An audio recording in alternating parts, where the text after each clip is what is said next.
Today is June 21st.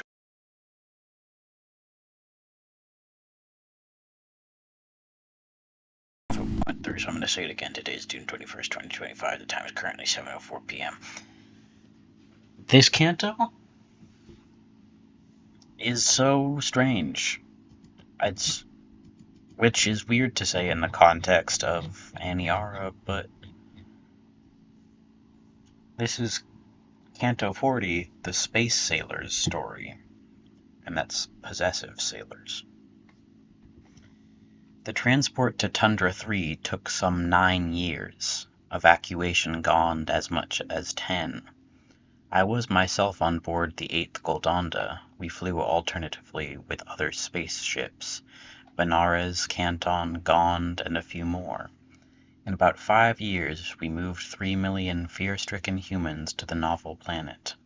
Those memories throb like raw sores, mostly memories of the embarking times. The same frantic scenes repeated every time, when tears and anguish prayers were blended with the gay songs of green-clad space cadets, when the day's quota of refugees from Gond is hustled complete with index passports and identity discs. Away from all the sin and shame of Earth, they shiver and, in spite of all, recoil. But forced on by the weight of their own numbers, they come to the Golconda's human corrals, where a few hardened Venus vets examine them with a rollicking wink,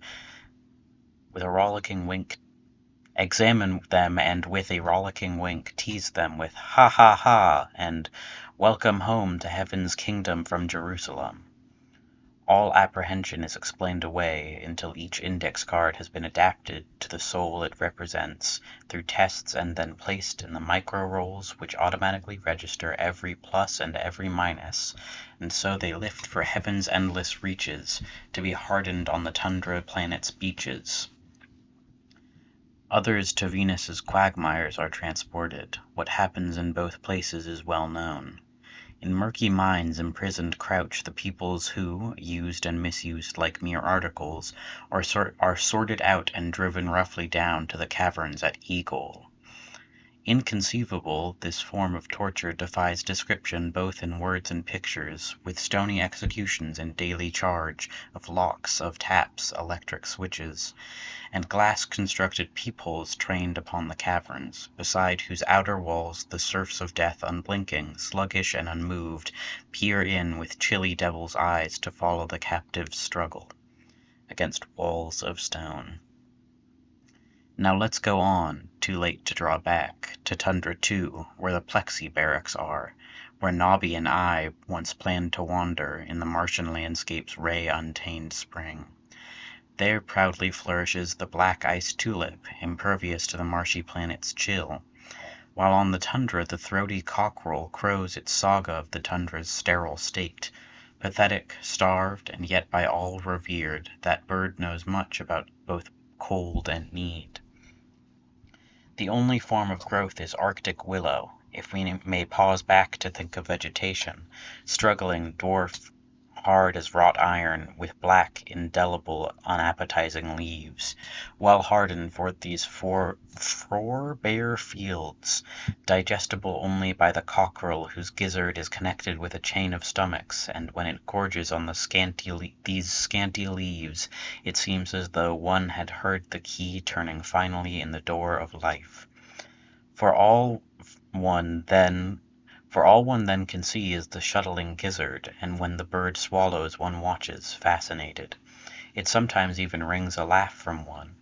Yet to this land of poverty and hardship my Nobby was attached with all her soul, for bitter years of want set other standards than those applied when nature is benign. Among the scrapings of the frozen planet, in the willow's sighing, she found fortitude.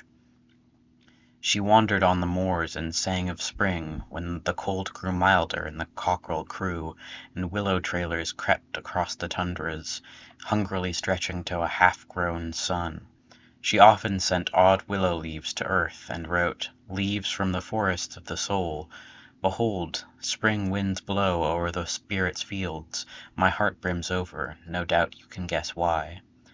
These were the days when evil Gond was twisted into a spiral by the phototurb, a seething coil of fiery gases, a town in headlong flight through Doris's valleys.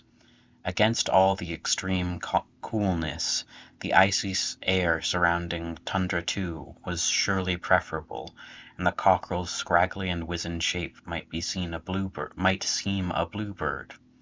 No wonder Nobby found contentment there in comparison with earth's blackness. The girl herself was clever indeed, to wrest anything out of this existence. I don't think there were more than two kinds of life on the whole planet. Picture her wandering among the prison barracks where crowds of rough men like starving wolves tear off the saucepan lid and strive to devour the cockerel, skinny and uncookably tough, which defies every trick of tundra cuisine. But Nobby was a girl unlike all others. She found it meaningless to blame men who would soon be buried in the tundra, forgotten by their fellows. Nobby's existence was clearly reflected in the mirror, in no way polished up or glorified, yet never sullied by the despairing look every prisoner, shocked and frightened, gave to the impassive glass. I love to linger with the happy memory of this courageous woman, who took part in everything once known as suffering and sacrifice, but now called something more prosaic, for when the altar gets too blood-stained, the thin veneer of holiness falls off. Banger line there. That was the last spring that nature bloomed. She died that very spring, stricken by a wind which blew hot hurricanes between the mountains, and with great thunder filled the land of Rind. A sunclap sounded, lightning through its forkings. I can still hear the screaming, sombre, sombre, of human beings, already dazed and blinded, who fled towards their God in search of succor. They did not know God too was in flame, of substances which, blasted and polluted, punished Zinambra with powerful primeval fire. The power of matter was all-engulfing. The unforgettable years came upon us, when everything was flooded by it. One saw souls trying to maintain a stand, helped by their heritage of faith, but the giant outflow drowned them one by one. The faith and principles held in their hearts were robbed of meaning by the flood, the drama of their own lives swallowed up and drowned in the general all-overwhelming wave of impotence. They were reduced to cells within a state which made demands upon them as before, but now without caring that it had destroyed the moral being from which it craved a tribute. And thus a human being condemned to exile far away on Tundra too, knew damn all of the nature of his crime, but all the more about the giant's grim demands, and about the hopeless fate awaiting him in the jaws of a mine, and in the giant castle made of glass, which, for the sake of ceaseless supervision, rotated at the cesium mineshaft's edge, in the town of Antelex, metropolis of this land of punishment. God's kingdom never was of that dark world, and receded further as the years rolled on, and those who could made their way to the heavens, with bodies first, when souls were barred.